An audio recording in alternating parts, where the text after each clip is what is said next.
آج کا موضوع برصغیر پاک و ہند کے صوفی شاعر حضرت بابا بلے شاہ کے کلام اور فلسفہ زندگی کے بارے میں ہے۔ پنجاب کے ایک صوفی شاعر حضرت بابا بلے شاہ کی شاعری تاریخ میں ایک قابل احترام مقام رکھتی ہے۔ 1680 میں اچ کے ایک چھوٹے سے گاؤں میں پیدا ہوئے جو اب پاکستان میں ہے۔ بلے شاہ کے فرمودات وقت سے بالاتر ہیں اور نسل در نسل روحانی متلاشیوں کے ساتھ گونجتے ہیں۔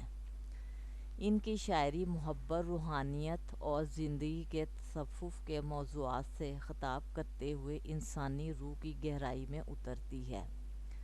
اس جائزے کا مقصد بابا بلے شاہ کے کلام کی پر اسرار دنیا کی ایک جھلک فراہم کرنا ہے۔ ان کے فرمودات کئی معنوں پر مشتمل ہیں۔ حضرت بابا بلے شاہ نے برصغیر پاک و ہند میں سماجی اور سیاسی ہلچل کے دور میں زندگی گزاری۔ 18ویں صدی میں مغل سلطنت کا زوال دیکھا گیا، جس کے نتیجے میں اقتدار کی کشمکش اور معاشرتی بد امنی ہوئی۔ اس پس منظر میں بلے شاہ جیسے صوفی شاعر روحانی حکمت کے مینار بن کر ابھرے، جو بے یقینی اور افراتفری سے دوچار آبادی کو تسلی اور رہنمائی فراہم کرتے رہے۔ بابا بلے شاہ کے کلام کے موضوعات یہ ہیں: محبت اور عقیدت۔ حضرت بابا بلے شاہ کی شاعری محبت کے گہرے احساس سے متاثر ہے، جسے اکثر روح اور الہی کے درمیان حتمی تعلق کے طور پر دیکھا گیا ہے۔ ان کے فرمودات دنیاوی جذبے سے لے کر خدا کی روحانی محبت تک محبت کی مختلف جہتوں کو تلاش کرتی ہے۔ محبت کی اینک کے ذریعے بلے شاہ قارئین کو دنیا سے بالاتر ہو کر خود کی دریافت کے سفر پر جانے کی دعوت دیتے ہیں۔ حضرت بابا بلے شاہ کے کلام کے مرکز میں تصوف ہے، ایک صوفیانہ اسلامی روایت جو خدا کی باطنی تلاش پر زور دیتی ہے۔ ان کی شاعری خدا کی وحدانیت پر صوفی عقیدے اور اس خیال کی عکاسی کرتی ہے کہ مادی دنیا ایک مبہم فریب ہے۔ ان کے فرمودات میں بیان کردہ صوفیانہ تجربات قارئین کو وجود کے گہرے معنی پر غور کرنے اور اللہ سے براہ راست تعلق تلاش کرنے کی دعوت دیتے ہیں۔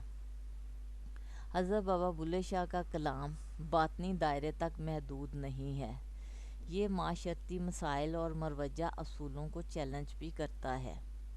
وہ مذہبی منافقت، سماجی عدم مساوات اور رسومات کی سطحی پن پر تنقید کرتا ہے۔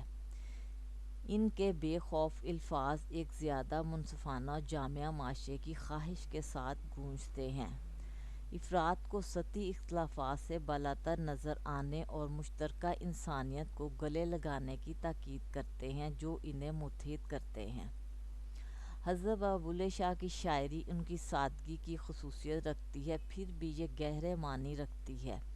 ان کے فرمودات اکثر روزمرہ کی زندگی سے اخذ کردہ استعاروں اور علامتوں کا استعمال کرتی ہیں، جو انہیں وسیع سامعین کے لیے قابل رسائی بناتی ہیں۔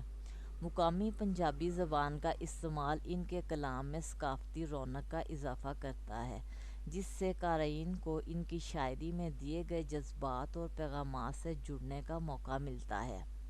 حضرت بابا بلے شاہ کے انتقال کے صدیوں بعد ان کے کلام فنکاروں، موسیقاروں اور روحانی متلاشیوں کو متاثر کرتا ہے۔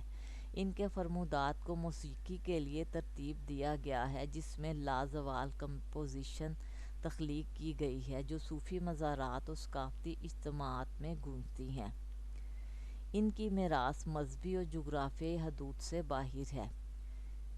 ان کے کلام کے تراجم عالمی سامعین تک پہنچتے ہیں۔ حضرت بابا بلے شاہ کی شاعری کو مختلف تالیفات میں جمع کیا گیا ہے، جن میں ان کی کچھ مشہور ترین تصانیف ہیں، جن میں بُلیا کی جانا میں کون، الف اللہ تے چنبے دی بوٹی، رانجھا رانجھا کردی نی میں آپی رانجھا ہوئی شامل ہے۔ ان میں سے ہر ایک کمپوزیشن روحانیت، محبت اور انسانی تجربے کے مختلف پہلوؤں کی تلاش کرتی ہے۔ حضرت بابا بلے شاہ کے کلام کی پر اسرار اور نوعیت مختلف تشریحات کا باعث بنی ہے، جن میں علماء، شاعراء اور قارئین ان کی آیات کے معنی پر نقطۂ نظر پیش کرتے ہیں۔ کچھ لوگ ان کی شاعری کو مذہبی رواداری اور اتحاد کی دعوت کے طور پر دیکھتے ہیں، جبکہ دوسرے ان کے